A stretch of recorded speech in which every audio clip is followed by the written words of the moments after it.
dev1ce, we got a story coming out on this one where it is kind of like something that we've known in the backside. Well, it's not known, it's just speculation, and everybody's speculated so much, but it's like, oh, he's playing a lot of FPL games. He's playing a lot of online games. He's really getting the hours in, but we're not seeing him play any officials, and NIP aren't making any noise. NIP aren't making any noise about it. But Jackson has come out, Jackson.gg, they've come out with an article saying that according to sources now, so we're starting to get into it, where NIP have apparently started to try and shop dev1ce around for a 6-figure buyout fee, which reportedly is around, allegedly is around 600,000 is the number that's getting thrown around, which kind of lines up with... It's very similar to what he probably was sold for in the first place, because we already covered that on by the numbers at the time. Basically, that $1 million you kept hearing in the press sounds like that was just a sexed up number, and actually it was probably more like just over half of that. There is a take that is very popular in esports right now that I think is mad. And you know what the take is? This is the take, Semmler. It's like, well, who the fuck would possibly sign him? One, he'll just sit out, and B, do we even know he's good anymore? Those are real takes, bro. Yeah. I actually have, to be fair, I actually have a little bit of a side, but it's not because whether he's good or not, because I think dev1ce is always going to be good. It's whether or not you can trust him. Because to me, this is one of those things where, like, there's so much that's weird about this whole NIP situation, how it all went down, and then this complete radio silence for both teams and players. There's the speculation as to what actually happened behind the scenes that led to this disaster of a scenario, and then the whole question after that is just kind of like, okay, do you trust dev1ce not only to bring the heat in the game, which I think it's fair to say you should be able to trust him to do that, but not to be reliable as a teammate. Or is this sort of thing going to happen again where he may not be reliable, and you could go, because look at NIP, like, do you want to be an org in the future that's going to go down this path of putting it all out on the line the way NIP did, where they said, like, this is the biggest signing in history. They put their credit, they put their brand on the line, saying, like, listen, we're going to make moves, and we are really making moves now because we're picking up a 4-time major opera. You know, like, this is a huge play from NIP, and it just completely blew up in their faces, and they're left looking like fools almost. Like, do you want to take that risk as an org by picking up dev1ce, or do you want to play it safe with somebody else? That's kind of where I was like, I'm not really sure what the lay of the land is here for dev1ce, and if that actually is a reason why we're not seeing him get snapped up immediately. Because if it's been months that they've been shopping him around, you'd think that a player of dev1ce's caliber, teams would be chomping at the bit to get him. But if he's not finding anybody, going into this major, like, it could very well mean that we don't see dev1ce for the rest of the year. Like, we just could, because the major cycle's coming up. Nobody's going to want to make big changes going into the major. And then you have a couple of tournaments after the major, and that's going to be it for the year. So it may very well be that we run out the rest of this year and dev1ce just doesn't see any pro play at all going into next year. Oh, and there's the one last detail to mention. I don't know if it's actually dev1ce's fault that he's been out the last few months. Because remember, it was back in May when I said the story about maybe he goes to Astralis. It's now August. You know what that suggests to me? Well, think of the Astralis story we talked about earlier. I don't think Astralis wants to spend millions, mate. I think they definitely don't want to spend what NIP gave them. Dude, that was like 600K. That's gone. That's gone. They don't have that anymore. Yeah, so if I had to guess, I would guess they either were trying to nickel and dime, as Nick and Lyholm would, trying to nickel and dime NIP, or they just couldn't get the money together that NIP wanted. Like, remember, NIP's just bought Brawlan as well. I imagine NIP wants some fucking money for dev1ce, so they just want to give him away for free. So if I had to guess, it sounds to me, if you put it all together, like maybe Astralis isn't the team, and maybe he's going to wherever someone will pay him. It may very well be exactly as you describe it, where he made the play as some hero saver, like relationship saving move. It blew up in his face, and then he finds himself in Stockholm alone, on a team that he doesn't want to be on, and it's just at that point, total disaster, and it all falls apart.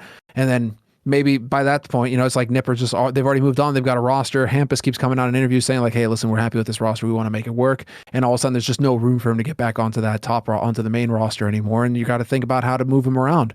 And maybe get some of that money back. We might as well just go right into it, just get right into the mix here, because the rumors are out again, and we need to talk about it again. And it is going to be dev1ce. It's like a Groundhog Day. And I took up my little thing and say, is dev1ce been signed yet? No, what are you talking about? It's the day after he just went onto his break. What? No! Like, fucking, mate, when is this ever going to end? Please, my pay. I don't think it's going to end, because no, it isn't. I'm trying to find that article again. I can't believe I didn't save it. Because here's what I don't get. Is surely, unless he signs like now, he can't play in the major. He can't just come can't just turn up a day before, can he? Come on. So that's the actual million really euro, interesting but point is that nowadays dollars worth more anyway. So I guess whatever makes story well, sound better. no, but this is what tells you, right? It just tells you that NIP are wanting to just completely erase device from their books and just say fuck this. It never happened. Device never happened. Who? Nikolai? Who? Lyholm? Wait, that guy's with Astralis, isn't he? Like both of them, in fact. Because if they get $1 million, right? If the reported buyout for him initially that NIP paid was like 600,000 to 700,000, right? And then they've had to pay his salary ever since and whatever other costs that may have come in. They're basically trying to, with this $1 million asking price, they're just saying, okay, we want to completely remove this from our books. We just want to bring the money back in. Device never happened, and we're all going to move on with our lives. Hunky dory, it's fine. It is still crazy to me though that if Device is in a situation where he can be shopped out like this, it's still crazy to me that NIP still needing an opper are not bringing him onto the main roster. Like, I know what you mean, but the problem is, like, I also got the implication, like, he obviously doesn't want to play for them anymore. And to be fair, if he's really been through the fucking crucible, he's been suffering all the rest of it. Like, if you come back, you want to come back for like the one last glorious ride, and you want to be on a team that can majors. You don't want to come back and be on NIP and be like, no, the fuck that, put that time in. Well, what do you think about him joining Astralis? Like, Fairleague is it's just gonna be a kick in the dick for him. But I mean, Astralis have got a pretty good track record of showing that they don't give two shits about the players. It's hilarious, mate. They will swap them out in a heartbeat. This is mental, mate. So Astralis right now is really in big trouble in Pro League. If you haven't seen, they've lost to complexity and to heat. But are you ready for the most mad thing? In this group stage, Farley is one of their best players. He hasn't done the whole time. The joke is, and there's another video I did like last week where I even referred to him as like Lockie. To me, him and Farley is just the same player, and it's just a shit person who's not Device. The joke is he's actually popping off now, but the team's just tanked completely. So it's like this mother, he really is like Lockie, by the way. Again, careful with the name you pick, because that name has not worked out for you at all, Lockie. So basically, and also Farley's name, Dangerous, also names that are not working. So all I'll say is basically, like, mate, he is just the most unlucky guy ever. And I let's be real, he's gone tomorrow if Device comes. You wouldn't even think twice. Why would you? That's the problem with you being Astralis, is that you still think you want to be the top team. You're not fucking around with shit players, are you? In theory. In theory. That's interesting though, because then there would be history repeating itself once again. Because Astralis, remember when they got rid of Bubsky, he was one of their top. He was one of the guys actually doing a lot of the heavy lifting on that team. That said, we've been saying it since the freaking beginning, in the sense that this really does seem likely that Device would go back to Astralis, even when the rumors were out there that he was like going to pay his own buyout or some crazy thing like that with his own money. Like it was to the point where he's back in Copenhagen and he's going to be playing on Astralis because that's probably where he's going to want to wind up, and Astralis are going to want him back because they need an op. So it was always a little bit weird how the report, the transfer fee that came out at the time of Device was higher than what later came out in Astralis's books, as in like the money that came into Astralis for a potential buyout fee was lower than what was said was the actual transfer fee, prior to that. So this is actually something that kind of like opens that up a little bit, perhaps, where Device might have doubly cucked himself in a way, where he in many ways, some would say, but yeah, in this particular way, he's going to NIP.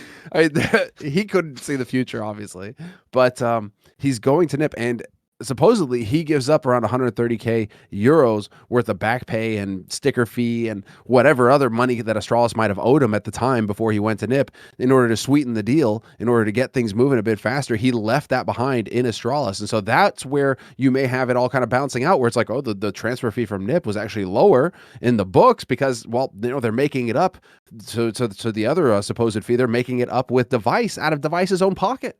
So Device literally paid himself to go, like he paid Astralis to let him go for a team that he may never have wanted to be on to begin with.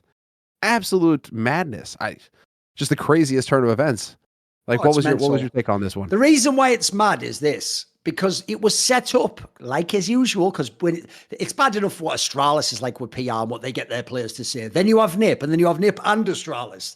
That's just the most cancer fucking PR nightmare of all time, because they're going to spin it everything the opposite. So it was spun that this was brilliant because Device was joining NIP to make a new era and help them win majors. He was going over there to elevate his career, if anything, even more than Astralis. You'd assume because he was going there that it was because he wanted to win and be a champion. Turns out that wasn't the case. And finally, you would also think of all the things, bearing in mind, Device could go anywhere he wants. He could go to G2, FaZe, Team Liquid. He could go to anywhere that wants to speak English and wants a world-class, amazing, still in their prime player. Remember, he was the only player left in Astralis who was still really good and who still really showed a world-class level. So what you would hope is this, Semmler, that he actually did take a cue from the Ronaldos of the world and what happens in modern-day sports, which is when you can go anywhere. You don't just pick the team you want. You also pick one where they just pay you, mate. They give you like a signing bonus of like millions in football. If device could have done that, instead, he paid for that. This could not have backfired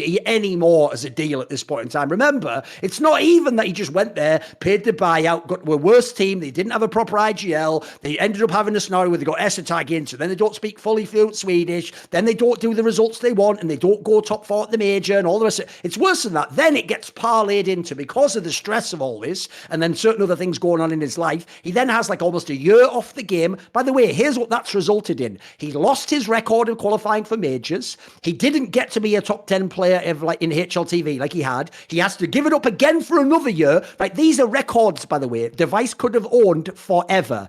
Even people like Simple can't necessarily match that because there's still more years. He could have had like these records. You know the way Dupree has that record now, the only one to make it all the majors. That would have easily been dev1ce. It could have even potentially been Olaf Meister if he didn't retire. Like, these guys gave up those records. So like, I actually, at this point, it is like some Shakespearean tragedy, some love, like hubris and what you think you can do and how powerful you think you are as an individual. But this is what the world will chew you up and spit you out, mate. Like, this guy has ruined every aspect of his life and his career right now. And so hopefully he goes back to Astralis and picks up the pieces. Oh, what's that? Astralis has their own beef on the side where they're having to fucking fire people, including one of the best players in the team. It's like, it never ends for dev1ce, does it? This saga is so fucking brutal, mate. Okay, so that's going to segue us nicely into the Astralis side of things here. So we had the dev1ce side, you know, as far as that story of him when he went from Astralis to NIP.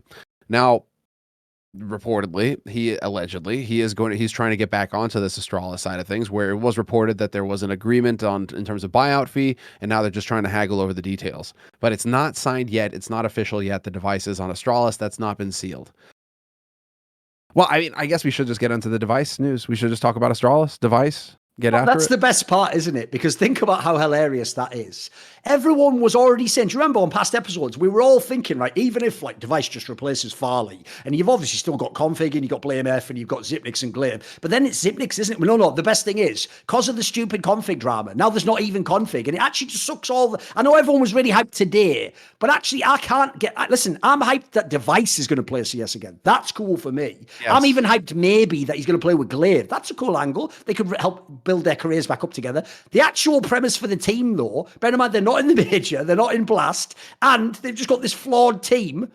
It's actually not, it's the Config news has cut the whole fucking legs out from under the, obviously, you know, listen, I didn't do that. The English language was invented before me, but yeah, it's just sort of made it barely have a leg to stand on, you know what? You got another one in too. It was egg on Nip's face when dev1ce wasn't going anywhere and was just sat on the bench, not playing, not doing sponsor stuff. That made them look silly because they bought him, remember, to make a world championship team and go for the major. It's actually not at all egg on Nip's face now. Nip has absolutely turned this into a fucking W, and they're fucking throwing up gang signs on the way out the room, mate. Like, as far as we can tell, this is where I'm going to just read the situation without knowing the specifics because no one does. It's going to be speculation. I would guess, Semmler, that a mixture of the Config thing coupled with not making the major and not making Blast in Copenhagen is why Astralis has suddenly pulled the trigger on a move that, as you said, Jackson drew out forever because that was what was going on. As far as here's what happens behind the scenes when you have a story like that. Rops to FaZe, all these other ones. Here's what happens when the story's like, oh, Monacy to G2. What happens there is, as soon as it comes out as a rumor, that's when the team who wants him would have signed him. They would have just signed him immediately when they ask in Inquire, how much is he? What that means, if it just keeps getting drawn out, like both parties are sort of intimate, like we want it to happen, but it's not happening. What that means is they're negotiating and haggling the price. If I had to guess, what's happened is they tried to haggle for months and months and months and months to get the deal down, right? In the meantime, by the way, Nip even qualified to a major with LexiB. They don't even necessarily need the money from dev1ce right now. It's just to recoup the costs they do, and it's not look silly. And they've now, and if I had to guess, I would guess they recouped most of the costs, and actually in the end, this is one of the few big spends Astralis did, and I think the Config config thing, by the way, made it even more pressure on Astralis, because now you look really fucking stupid. You've got no future in the lineup. The only thing that could at least PR-wise save your team, let's bring back the greatest player who ever played for our org. He's not even playing CS right now. In fact, if you look at the statements made, by the way, where he's just coming back now about what's going wrong and about how he was feeling really terrible and sleeping really bad, it's even implied, Semmler, he doesn't even know if he can play now. He's just going to start working on it together, and they're going to find a way he can play. So as a result, in my opinion, this is a big PR. Where did you hear that information? You can go and read it on the website. I don't really believe, I actually think for real, that whole thing about how there was another org bidding, which was like that whole thing, and they did it, like, I don't think that was real. What org would it be? No one's ever been able to even guess. No one's ever even guessed the name. So I actually think, by the way, that's what you call a rumor that Astralis put out. That would be my guess, just a guess. I think what Astralis did is they put out a rumor so that it could seem like, oh, that's why we haven't signed him yet. It's a bidding war. No, I think what happened was Astralis was trying to lower it. And then even worse, their position got weakened. Like the config thing happened. They don't make the RMR, the major rather. They don't make blast. They're looking worse and worse. They need a PR win so badly. And then on top of it, if this is true behind the scenes, that he's not even necessarily coming back to active play tomorrow, then who else is going to sign him now? Like, who the fuck would sign him if you're going to end up like Nip? Like, there's your $600,000. Now, when do you play, Nikolai? Well, the thing is, that's difficult to say, and I'd be lying if I said I could play tomorrow because I've still got a lot of anxiety. But oh, what the fuck? I've just done a Nip to myself. That's why I didn't understand the play. That's why I didn't understand it. The idea that everybody was just like, jump on board the device train right out the gates. It's like, listen, you have to understand. I'm saying this just because you have to speculate about and go down these paths. You have to, if you're trying to put yourself in the shoes of a GM who's making big money decisions for his team, and you're obviously trying to build teams that are going to win trophies, and you're obviously trying to keep your team going, and especially if you're Astralis, when you're already on the ropes and your share price has gone off a fucking cliff and you don't really have much going for you right now, it's like you need to be really serious about the decisions that you're making. Device is going to sit out this tournament, which we were all couching it in the way that, like, oh great, you know, no pressure, you can go into a tournament, you can get some experience with the roster, figure out what you need to work on, you know, get your feet wet. Nobody's really going to have high expectations. It's a perfect environment. It couldn't be better. And Device is actually going to sit out this Elisa tournament happening in Espoo in Finland. And so it will not be the full Astralis roster. Device will not be competing, even though they just made this big deal about him coming home and being back on the roster with Glaive and Zip and the lads, and, you know, the lads are back together again. That's why this was a genius signing by Astralis, because they don't actually have to put him into the server and show he's good yet. They just get a massive PR win in the worst moment PR-wise in the history of the org. We haven't made the major, and we're not going to be in Copenhagen at Blast. But let's get one PR win, which is let's bring home the greatest Danish player ever who won all the championships in our team and put him back in the squad. And even better news, look, the birds don't have to know this, but he ain't even playing that tournament in Finland. Just let them think he is. Let them think that'll be his warm-up.